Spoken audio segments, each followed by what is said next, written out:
Hi, my name's Lyle, and my family stopped inviting me years ago. No birthdays, no holidays, not even a seat at my own mother's table. They said it was just distance, just grief.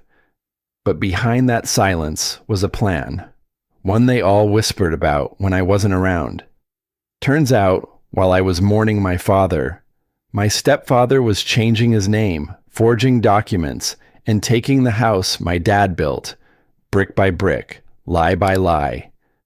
And the night I found out, I didn't cry, I didn't scream.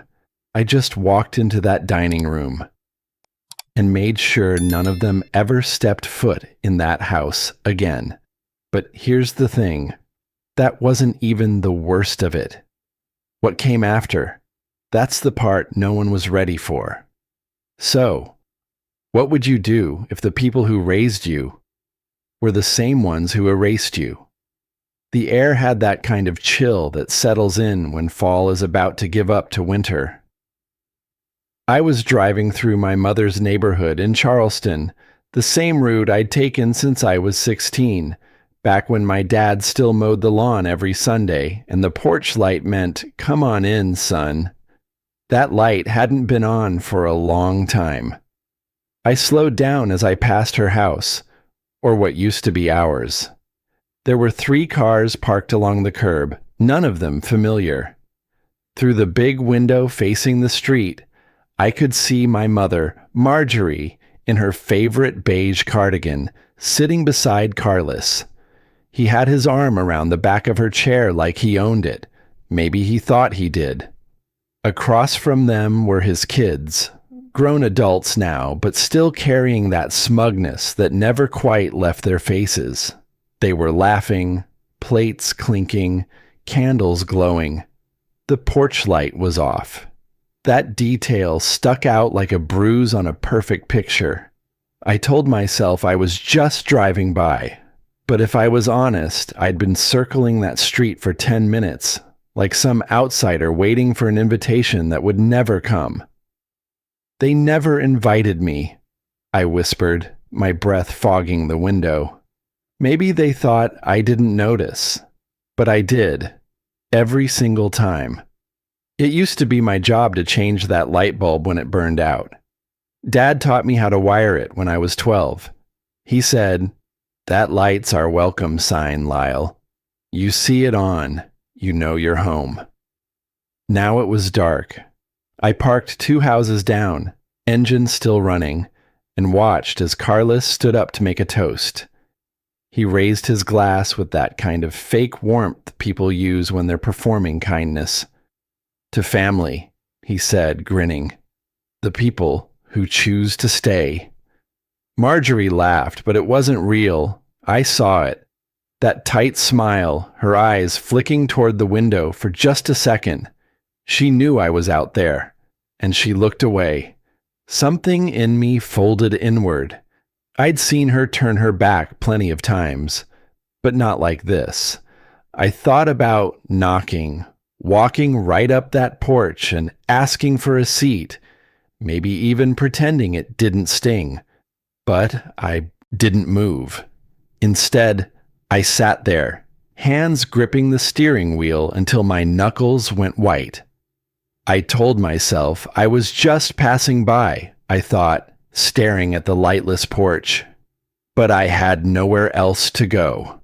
A vibration broke the silence, my phone lighting up in the passenger seat. A group message, the family thread my mother used since she married Carlos. For a second, I almost smiled. Maybe they noticed I wasn't there. Then I read it. "Dinner's at 6. Don't tell Lyle. He always ruins the mood." My stomach dropped, but my face didn't change. I just stared at the screen until the letters blurred. An accidental invite, meant for them, not me. I didn't reply. I didn't even breathe for a few seconds. Then I hit delete. But the thing about deleting is, it doesn't erase what you felt before you press the button. I started the car again, heading nowhere in particular, just following the empty streets until I found a diner still open. the kind with buzzing lights and burnt coffee. I ordered a slice of pie I didn't eat, staring at the clock instead. It was almost 9 when I left. I don't know what made me do it. Maybe habit, maybe stupidity. But I decided to swing by Mom's house again. I had some old mail for her in the back seat. The kind of excuse people invent when they're looking for a reason to show up. When I pulled up, the lights inside were still on. I climbed out, walked up the familiar steps, and reached for the doorknob. Cold metal. My key didn't fit. I tried again. Slower this time, like the key might understand what I needed. But it didn't. The lock was new, shiny, brass, catching the porch light from the neighbor's yard. My key was useless. I knocked once, then again. The sound barely carried. From inside, laughter floated through the wall. Carlos's low voice, Marjorie's softer one, and the clink of dishes being cleared. No footsteps came toward the door. I stood there for a while, not angry, just hollow. The kind of quiet that sits behind your ribs and doesn't leave. My eyes burned, but nothing fell. They didn't forget me, I thought. They just moved on. The porch light above me stayed dark. The bulb was still the same one I'd wired years ago. It hadn't burned out. Someone had just stopped turning it on. I walked back to my car, looked once more at the window, at the silhouettes moving inside that used to be my family. Then I raised my phone and took a picture. The house framed perfectly, warm inside, cold outside. I didn't know it yet, but that picture would matter later. I sat in the driver's seat, engine off, the phone glowing again in my hand. I'd deleted the message earlier, but the group chat was still open. My thumb hovered for a long moment before I decided not to close it this time. That message wasn't meant for me, I whispered to myself, looking back at the house through the windshield. But maybe it was exactly what I needed. The next morning, I decided to find out just how many things in that house no longer had my name on them. I got up early, skipped breakfast, and drove across town with a small bundle of old papers tucked into the passenger seat. Invoices, some mail addressed to my mom, and a couple of tools from Dad's workshop I thought she might still want. It wasn't much, but it gave me a reason to show up. The streets were quiet. A thin layer of leaves covered the sidewalk in front of her house. It looked cleaner than usual, like someone had started caring too much, or pretending to. The siding was freshly painted a soft gray, and new flower beds lined the front. Her place used to have a mismatched porch swing, some chipped bricks, and a flagpole that hadn't had a flag on it since Dad passed. Now it looked like a real estate ad. I walked up the front steps, slower than usual, and paused at the door. I remembered replacing the hinges on it when I was 17, right before prom. That was the night Dad taught me how to sand wood grain. Every part matters, he said, even the ones nobody sees. Carlos answered the door, wearing loafers and one of those half-zipped golf vests that made him look like he owned a dealership. "Well," he said with a smile too big for the hour, "didn't expect you so early."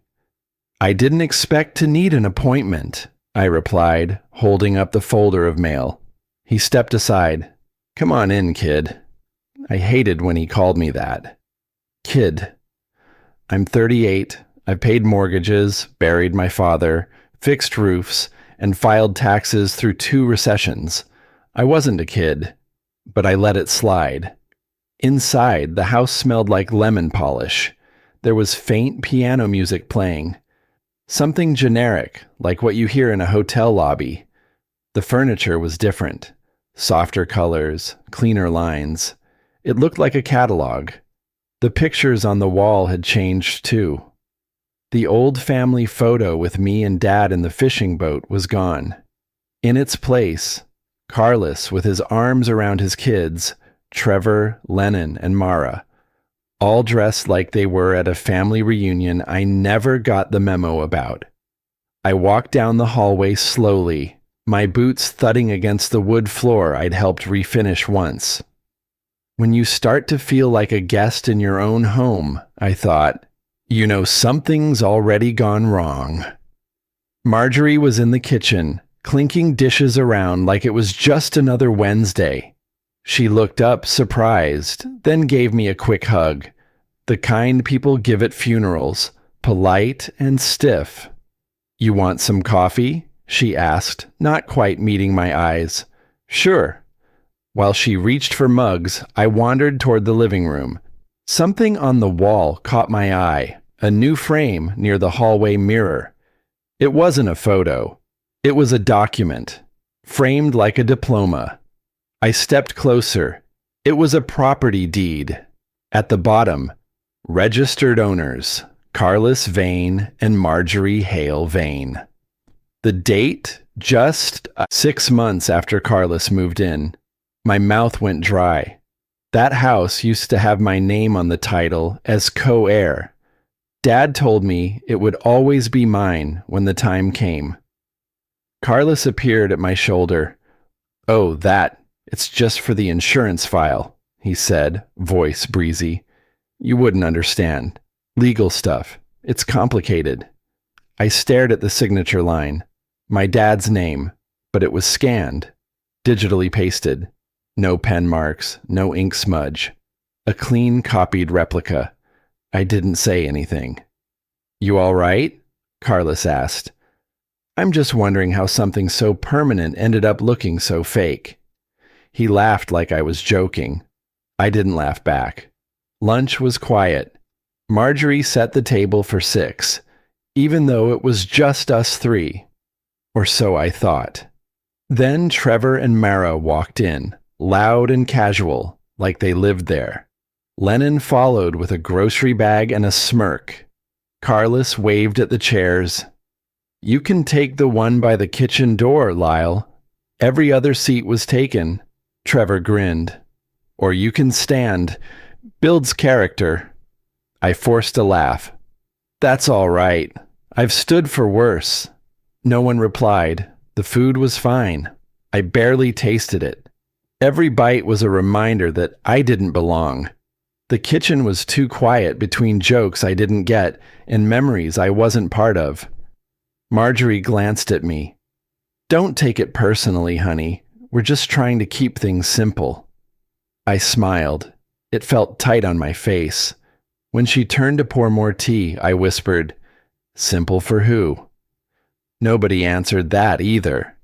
After lunch, I walked back through the house. I didn't touch anything, just looked. Carlos's children were in every photo now. Birthday parties, vacations, even a fishing trip. My picture, gone. It's funny how you can lose a place before you ever move out of it, I thought. I stepped onto the porch and turned back toward the door.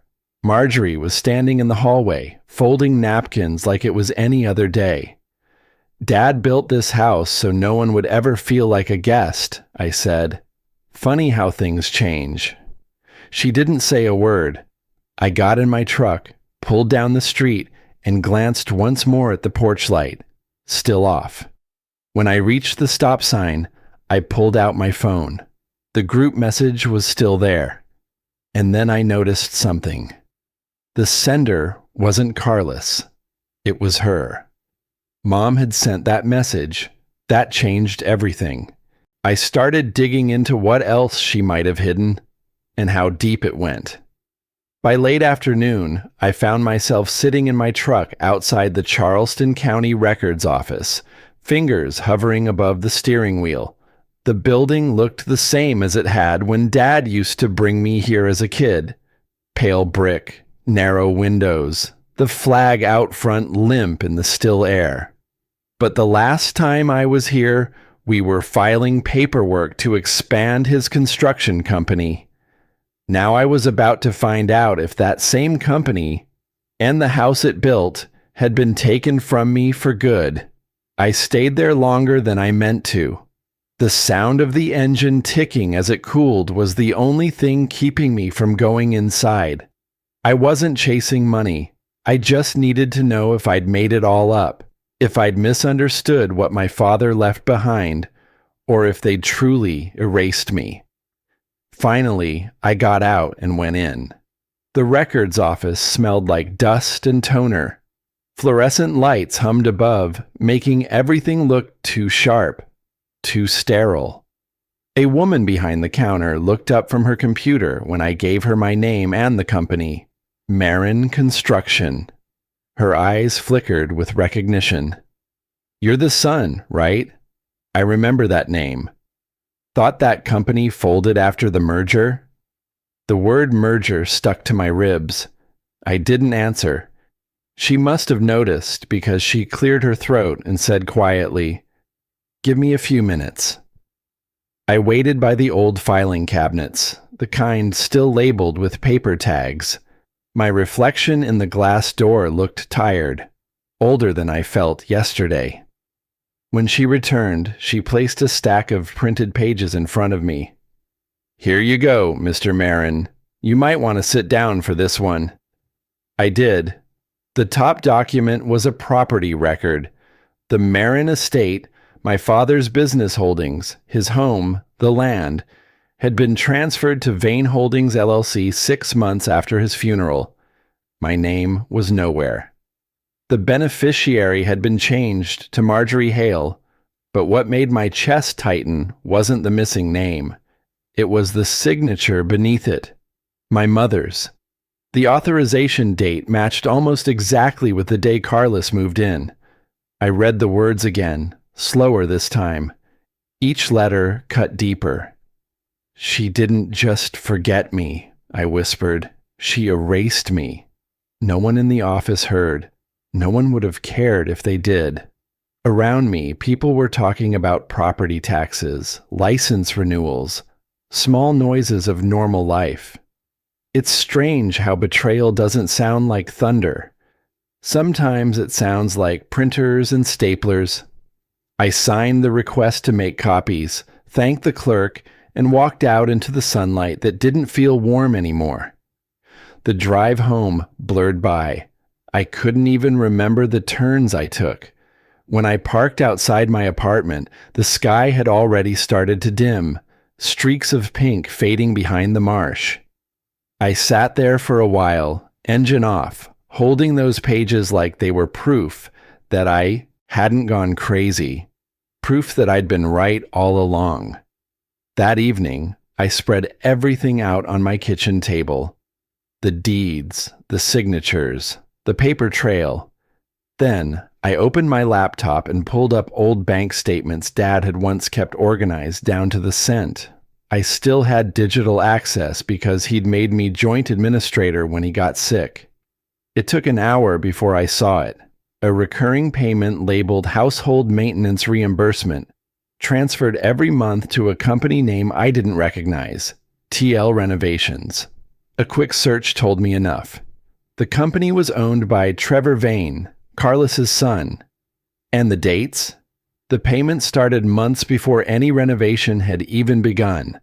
They were siphoning money out of my father's estate before the paint had dried, before the porch light had ever been turned off. For a while, I just sat there, watching the cursor blink on the screen.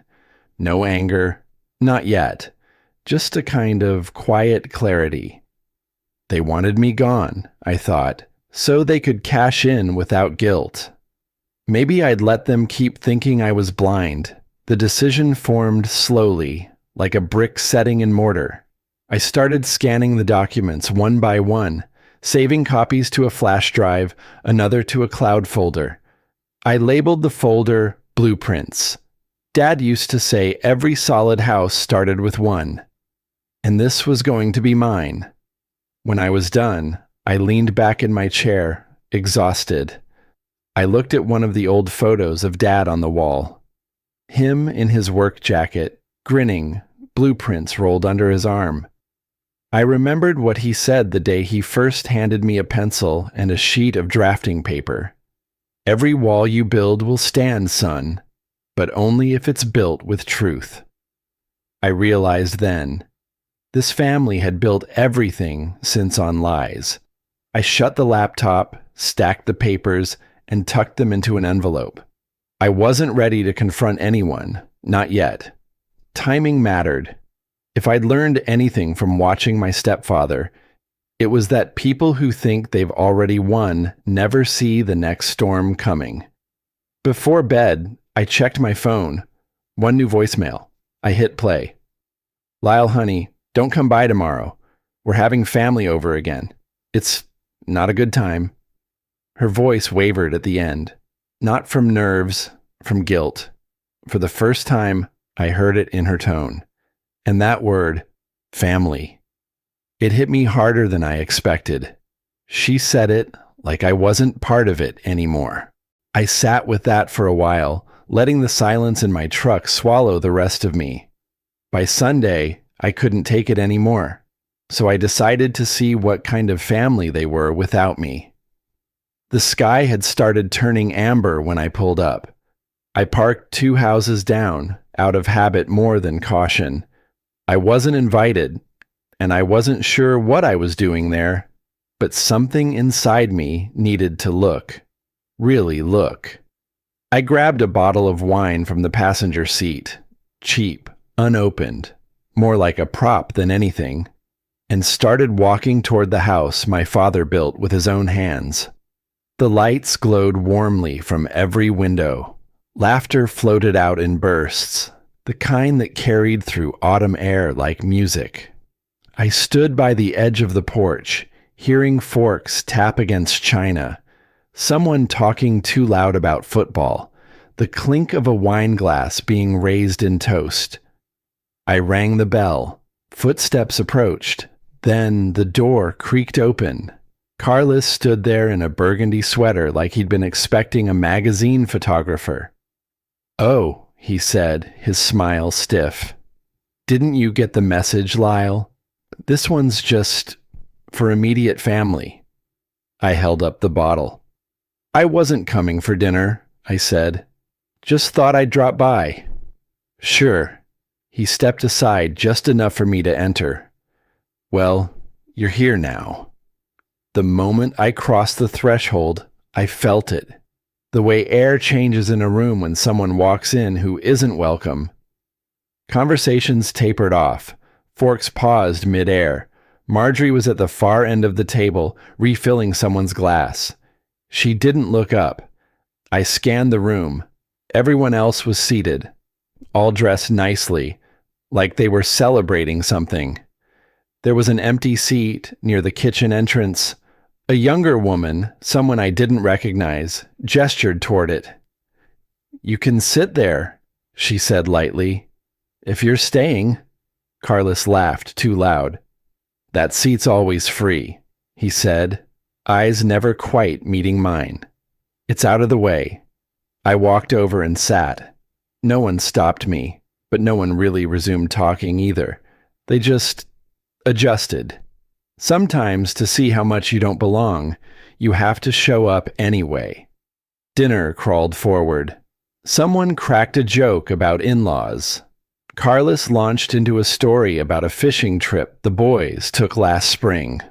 Marjorie passed rolls like a robot. Not once did she glance in my direction. Then Carlos raised his glass. "To family," he said, "the ones who show up, pitch in, and earn their place at the table." Everyone laughed. I didn't. It's easy to laugh when you've never been the punchline. After a while, I excused myself, mumbling something about needing the bathroom. Instead, I walked down the hall, toward the back of the house. I knew this layout better than my own skin. My father designed it, mapped every inch of it in pencil first. Framed photos lined the hallway, but none of me. None of him. Instead, shots of Carlos and his kids fishing, standing on the deck of a boat I recognized all too well. The boat my dad and I spent months restoring before his heart gave out.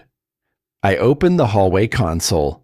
Inside, a stack of old photos lay face down, jammed between candle holders and extra napkins. I pulled one out. It was us. Me and Dad, standing outside the garage in the dust and sweat of early summer, the skeleton of the boat just behind us. They didn't throw us away. They just buried us under someone else's memories. I slipped the photo into my jacket and walked back into the dining room. Carlos was mid-sentence. Trevor did most of the work on that boat, he said. Brought it back from the dead. I let out a soft laugh, sharp and low. Yeah, I said. He did a great job repainting over my father's name. The room froze again.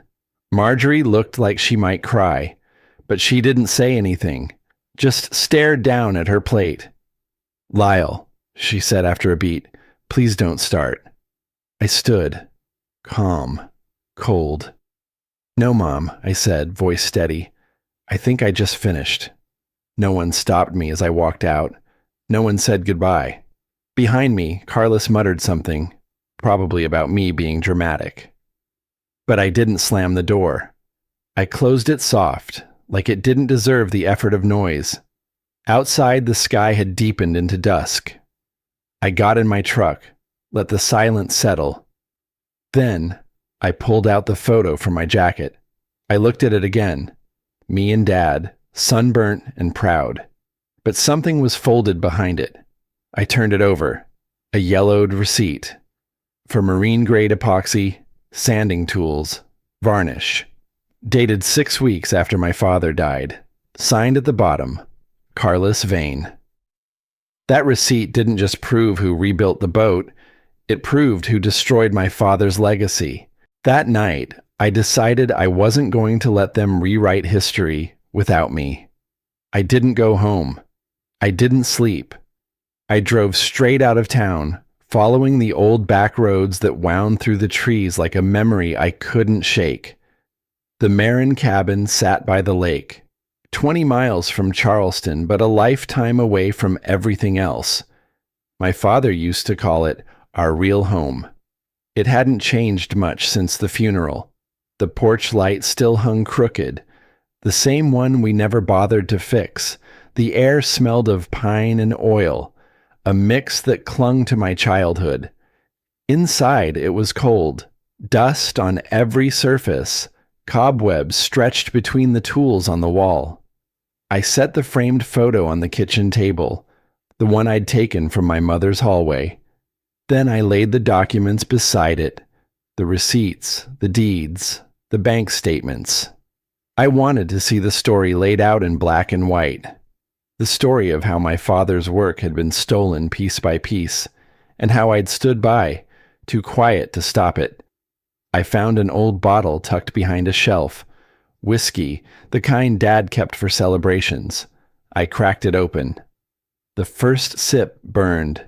The second didn't. Grief doesn't vanish. It waits. And when everyone else forgets, it sits beside you, patient as dust. I looked at the papers again, tracing each signature with my finger. The names blurred together. His, hers, theirs. All of it part of the same lie. Then I saw something new. Buried in one of the scanned files on my laptop was a familiar form, one I'd signed years ago, giving Mom temporary control over Dad's accounts. But this version was different. My name was there again, the same signature. Copied, tilted, a little off. The form had been altered. My permission extended. Permanently. They didn't just take what was mine, I whispered. They used my own name to do it. It hit harder than I expected.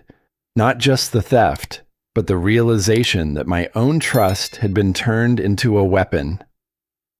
The bottle slipped from my hand and rolled across the floor, clinking against the table leg. I sat down hard in the old wooden chair by the window. His chair. I looked at it like it might talk back. You told me to protect her, I said into the empty room. You didn't tell me she'd be the one I needed protecting from. The silence was unbearable. I stood up, grabbed the bottle, and hurled it at the sink. It shattered, sharp and final. The sound filled the cabin, the kind of sound that ends something.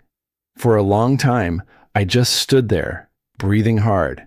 Then, almost by instinct, I grabbed a towel and started cleaning up the mess.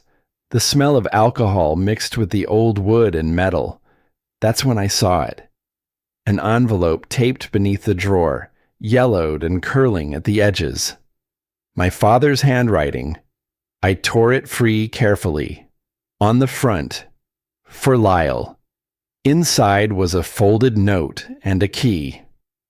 "If you're reading this, son," it began, "then you've seen what I couldn't fix. People hide things when they're afraid of losing. But truth's like water. It finds its way. Don't let silence bury you with them." Beneath the note was a business card. Harold Denton, attorney at law, the same man who used to handle Dad's contracts years ago. I sat there staring at it for a long while, the wind rattling the windows behind me. Outside, the storm that had been building all evening finally began to ease. The rain softened, and the world went still again. I looked down at the key in my hand. Brass, worn, familiar. It looked like it belonged to a drawer or safe, something small, something important. For the first time in years, I felt something that wasn't grief. Clarity. I'd spent years thinking silence was strength. Turns out, it was surrender. I walked to the window and looked out across the lake. The reflection of the moon rippled across the surface, breaking with every gust of wind. I saw myself in it, fractured, but still there. The man staring back wasn't the one who got pushed to the end of the table. He wasn't the forgotten son or the quiet observer. He was someone rebuilding from the ruins. I gathered the papers into a folder and labeled it the same way my father would have. Blueprints. The phone on the counter buzzed. My hands were still shaking when I picked it up. I dialed the number on the card. The line clicked. "Harold Denton speaking," a steady voice said. "This is Lyle Marin," I answered. "You once worked with my father. I think I found something he left for me." Silence stretched, then the voice came back, slower this time. "Then you'd better come in tomorrow, son. We have a lot to talk about." I hung up and sat down again, letting out a long, uneven breath.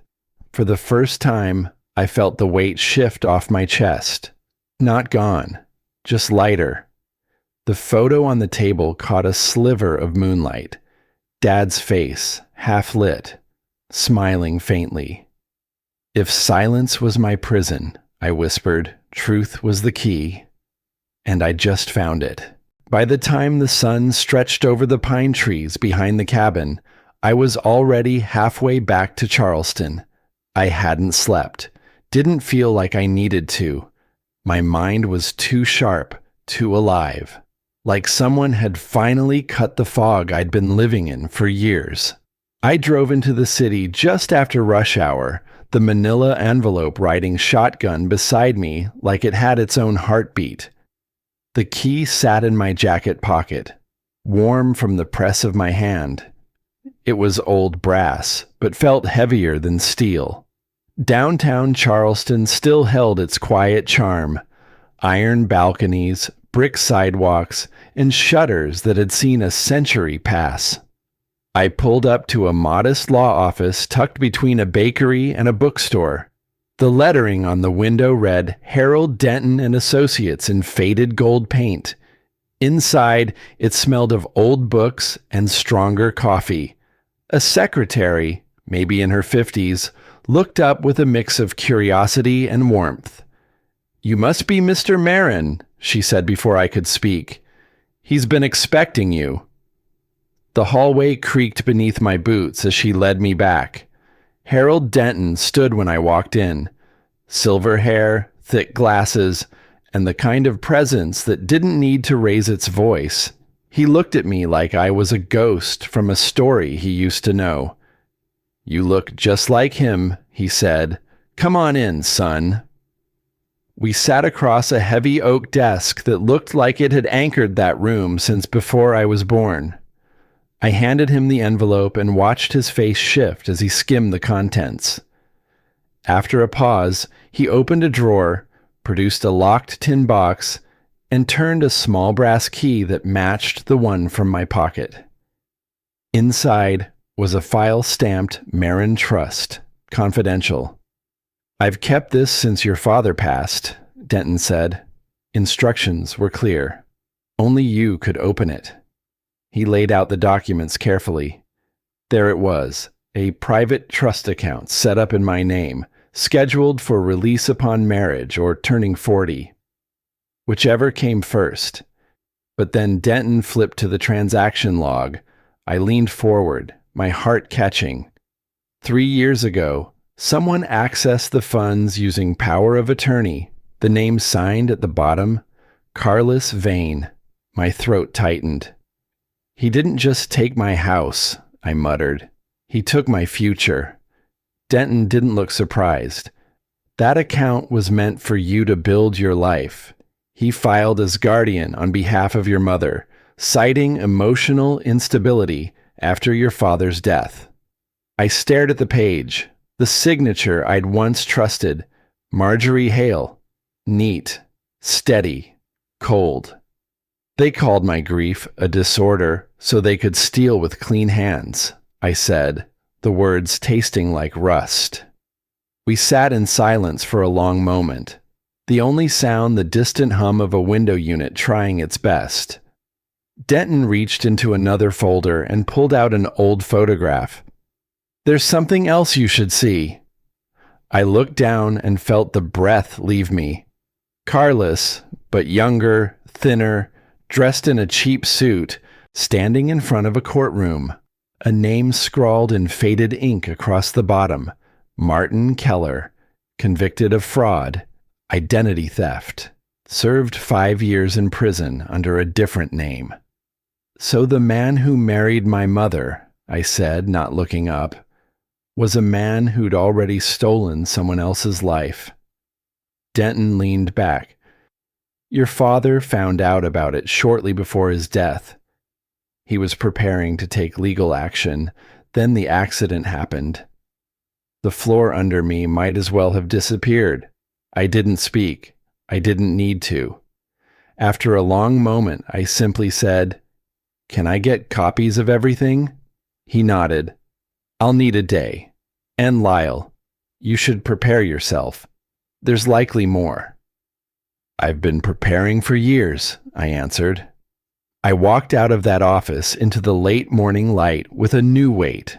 Not grief, not even rage. Just a clear, centered fire. This wasn't about revenge anymore. It was about reclaiming what should have never been taken and exposing what they'd buried. I passed the coffee shop where I used to meet Dad after site visits, the one where we'd sketch out project ideas on napkins. I pulled out my phone and scrolled to a contact I hadn't called in years, Sandra Vale, a former real estate journalist turned freelance investigator. She picked up after the second ring.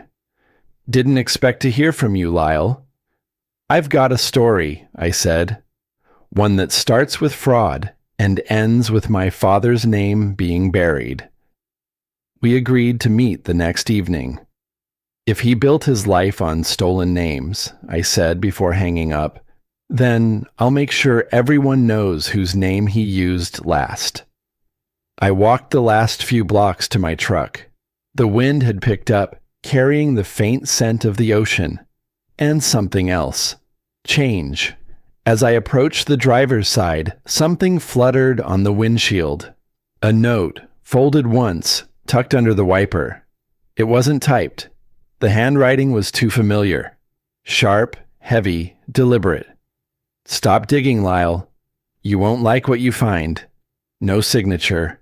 Just a grease smudge at the bottom. Carlos's mark. He knew I was looking, which meant the game had just changed. He knew I was looking, which meant the game had just changed. By the next night, I wasn't the only one digging for truth. They were digging for me. The rain had started early that evening, a soft, persistent drizzle that blurred the streetlights and made the sidewalks gleam. Charleston always felt quieter in the rain, like the city held its breath. I pulled into the cafe parking lot a few minutes before 7, heart steady, folder on the passenger seat, phone fully charged. I'd picked the place carefully. Not too crowded, not too isolated. Neutral ground. The kind of spot with vintage tile floors, a chalkboard menu, and Ella Fitzgerald humming through old speakers. I'd come to meet Sandra Vale, but Carlos got there first. I was mid-sip on lukewarm coffee when the bell over the door jingled. He walked in like he owned the place. No umbrella, rain clinging to his coat, his eyes locked on me like he expected this meeting more than I did.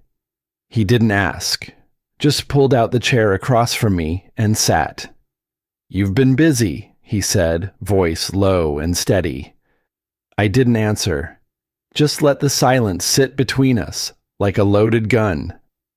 "It's funny," he went on, taking a napkin, dabbing the water from his cuffs, "how grief makes some people productive, others reckless."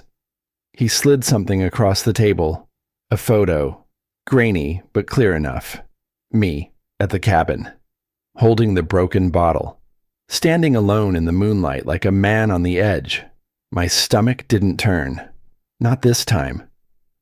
"That the best you've got?" I asked. "A man cleaning up his own mess?" Carlos leaned in slightly, eyes narrowing with the faintest smirk.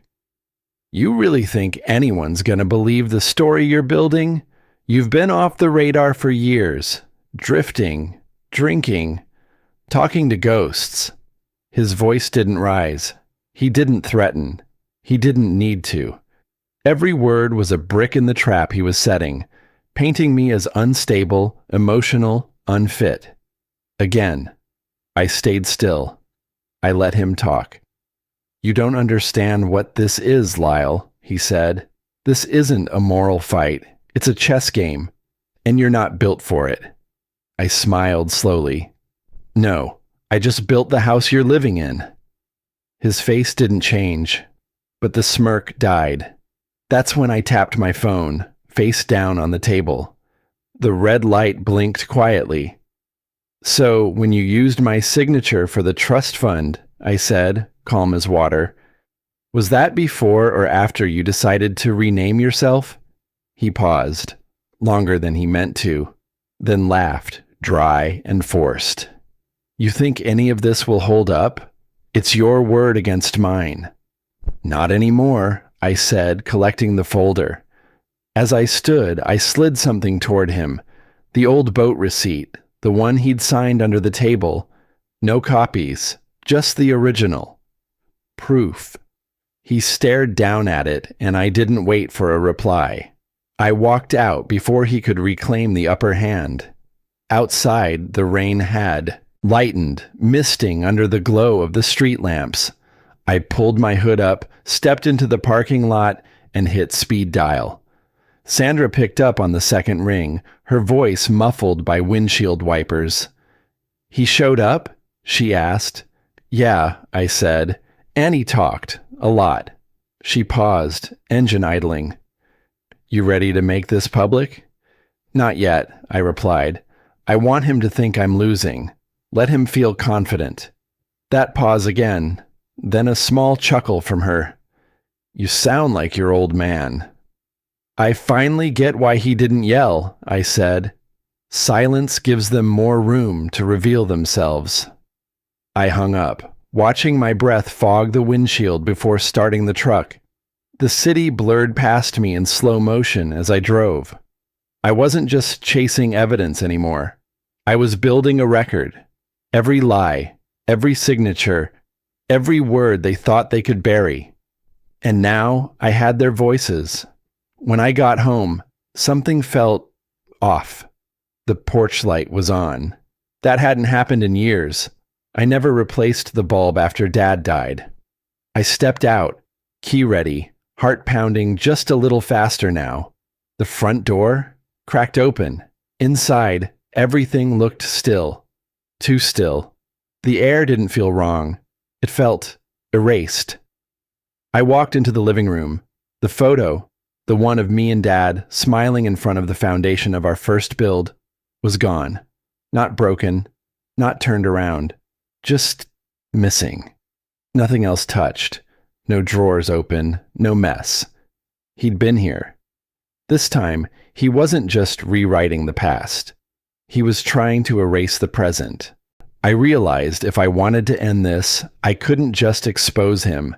I had to confront him where it all began. The night air over Charleston was heavy, thick with humidity and the quiet promise of a storm. I parked 2 houses down from what used to be home. The windows glowed like nothing had ever gone wrong. Through the curtains, I could see movement, shadows, laughter, the clinking of glass. Another family dinner. I stepped out, folder in hand, my father's old key cold against my palm. The metal edges bit slightly into my skin. It was a strange comfort. The walk up that path felt like walking through 2 decades of memory. Every step replayed echoes of hammer blows, my father's laughter, the sound of nails and sweat and work that built those walls. And now, the voices inside belonged to strangers. At the door, I didn't hesitate. I didn't use Carlos's key. I used my father's. It slid in clean, turned smooth. The lock still remembered me. Inside, the hum of conversation faltered. Carlos's voice stopped mid-toast. Forks froze in midair. Marjorie's eyes met mine, pale, startled, guilty. I didn't come to yell, I said, voice calm, steady. I came to remind these walls who built them. Carlos set down his glass, forcing a smile that looked more like a wince. Lyle, son, you can't just walk in here. This is my house, I interrupted, and I just did. I laid the folder on the dining table, one by one pulling the contents free. The forged trust papers, the altar deed, the court record listing Martin Keller, and finally, a small USB drive. Carlos laughed once, short and sharp. You think waving papers around makes them true? No, I said, but your own voice will. The door opened again behind me.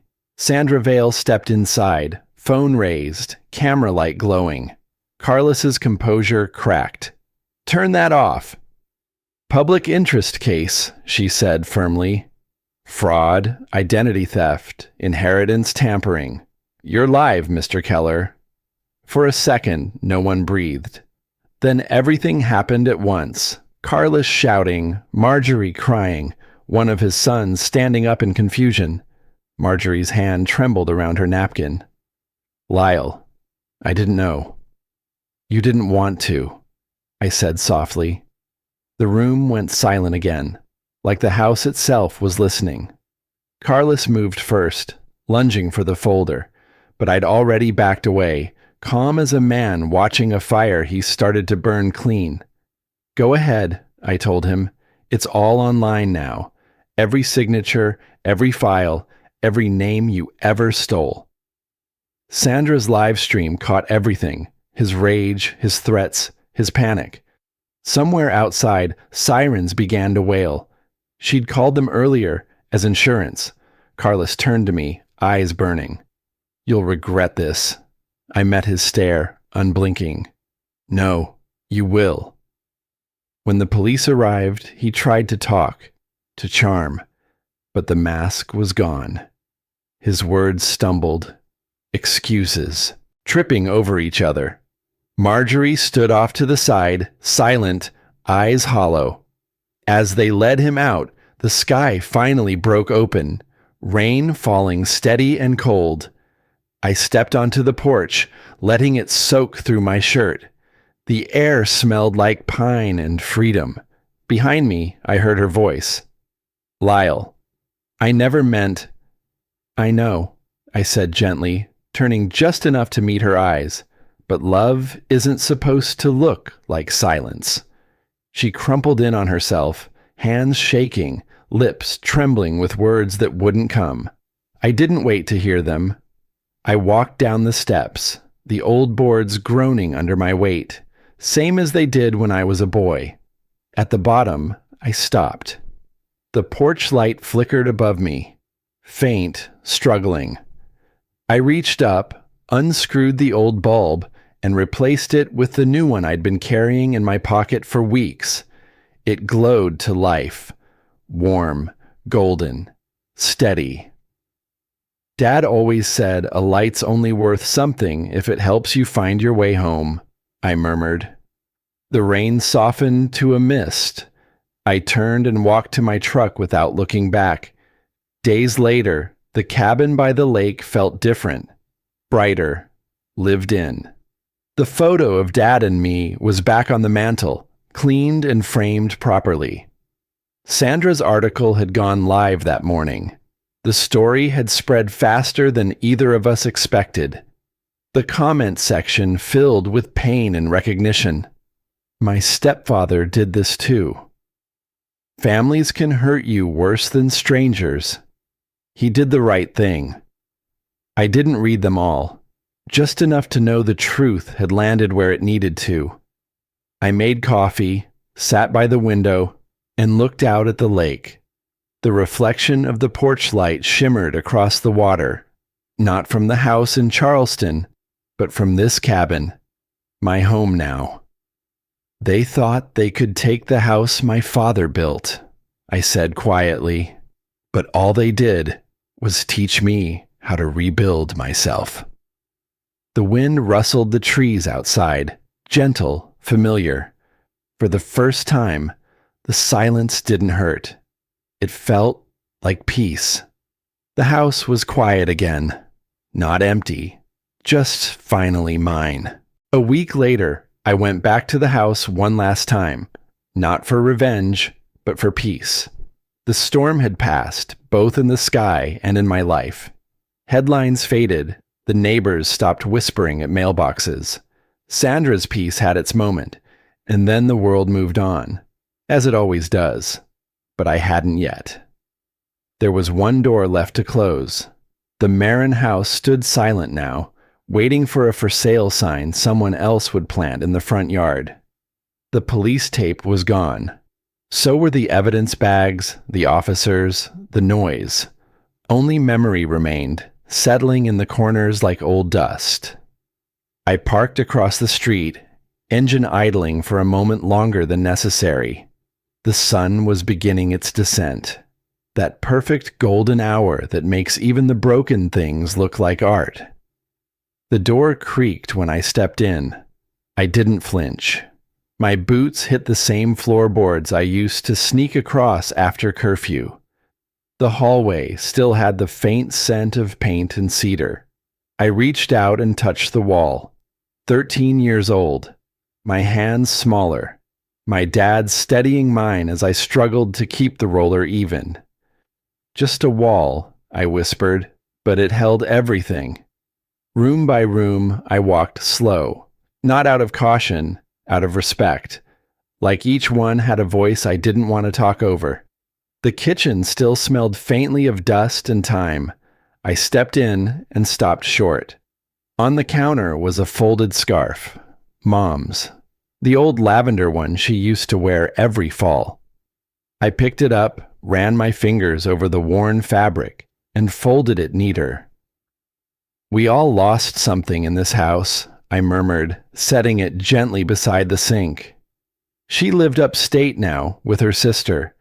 Quiet place, no phone calls, no letters, not even a voicemail when I left her the update on Carlos's sentencing.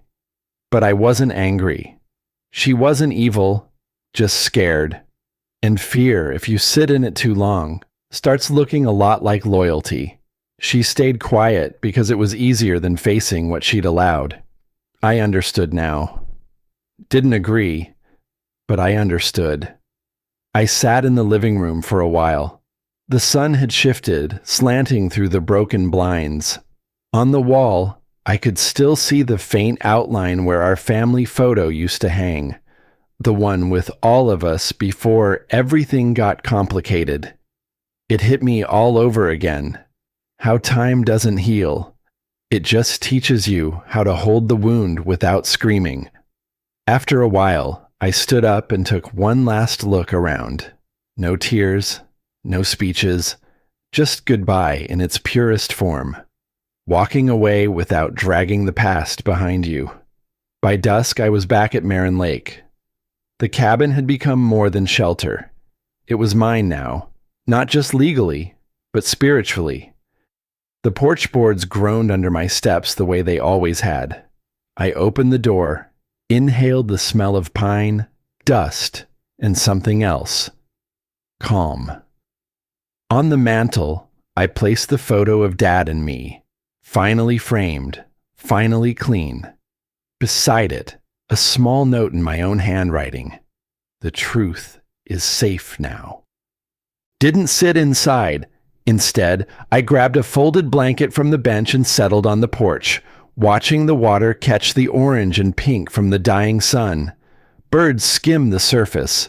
Somewhere behind the tree line, a dog barked once, then nothing. And then, a soft click. I looked up. The porch light flicked on, automatic, quiet, just like it was supposed to. Dad once told me, light doesn't chase darkness away. It just reminds you where home is. I smiled. That light had seen years of silence, secrets, and shame. And now, it simply glowed. Not for drama, not for show, just to be there, the way he always was. I leaned back, letting the chill settle around me. The kind that doesn't make you shiver, just makes you feel awake. Forgiveness, I've learned, doesn't mean forgetting.